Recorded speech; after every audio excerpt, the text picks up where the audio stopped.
आपल्याला ती एकनाथांची गोष्ट माहिती आहे ना. एकनाथांसाठी दत्त कसे प्रकट झाले आपल्याला माहिती आहे ती गोष्ट.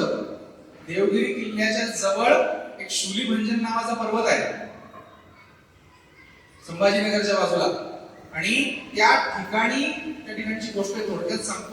एकनाथांचे गुरु जनार्दन स्वामी हे दर पौर्णिमा अमावस्येला कुठेतरी त्या जंगलामध्ये डोंगरामध्ये जायचे रात्रीच्या वेळेस आणि खूप पहाटे पहाटे परत यायचे. एकदा नाथांना असं वाटलं एकनाथांना की अरे जातात का कुठेतरी, म्हणून एका पौर्णिमेला त्यांनी त्यांचा पाठलाग केला. एका ठिकाणी जनार्दन स्वामींना एक मलंग फकीर भेटले. काळे कपडे घातलेले होते, हातामध्ये कटोरा होता, विक्षेशी झुळी गळ्यामध्ये होती, चिमटा होता हातामध्ये. मलंग फकीराचा जो वेश असतो तो, आणि त्यांच्या बरोबर एक काळी कुत्री होती. अशा पद्धतीने ते भेटले. जनार्दन स्वामींमध्ये अतिशय कडक 16 वयातला ब्राह्मण, सगळे नियम पाळणारा, कोणाच्या पाणी सुद्धा घेतणार वगैरे वगैरे असं पाळणार.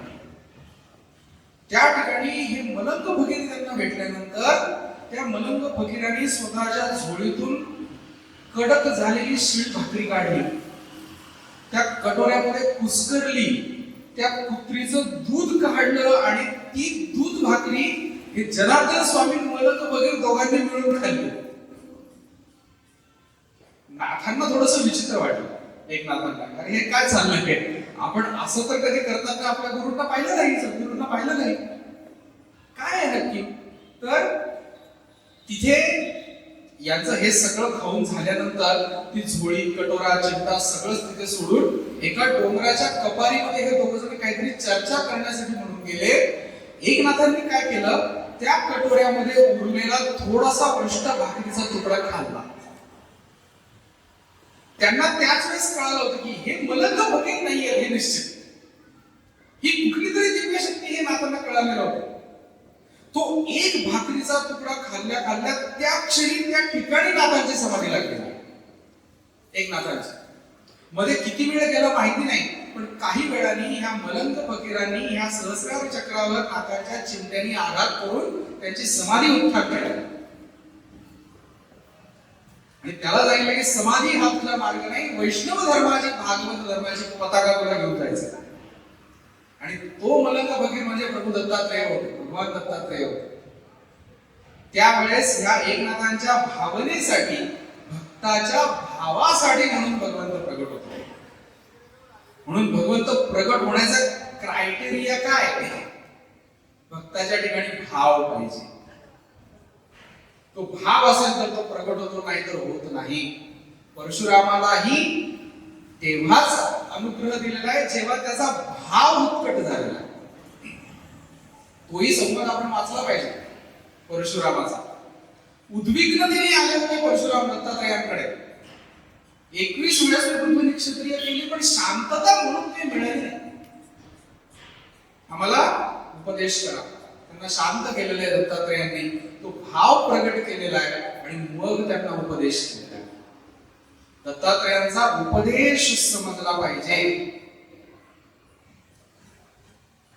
ईश्वर कोण, जो भक्त भावार्थ प्रगट होतो.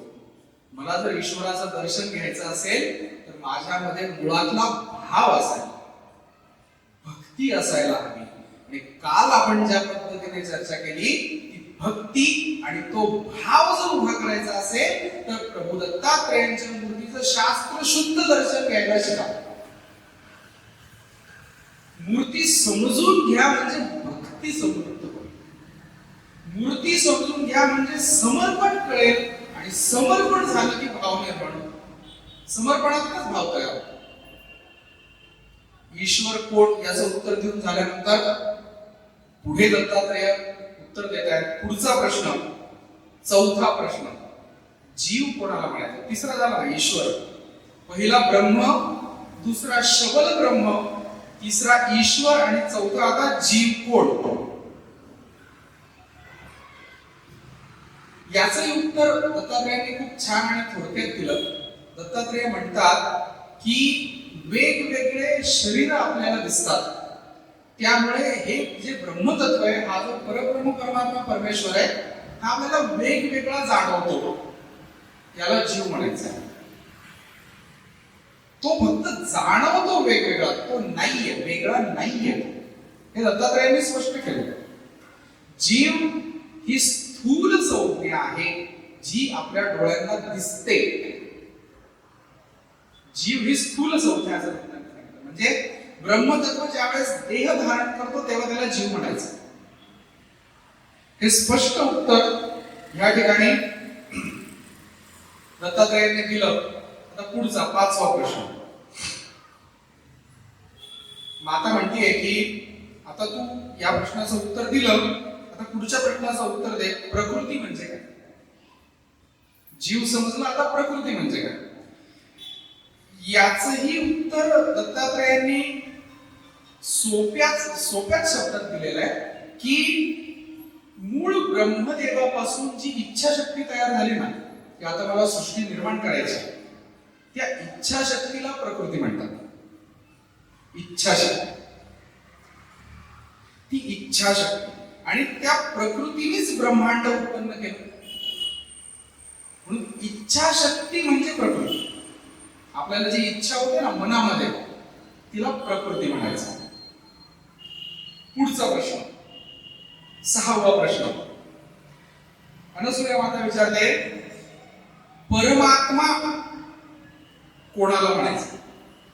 परमात्मा, ईश्वर विचारला, पण परमात्मा सुद्धा वेगळा विचारला.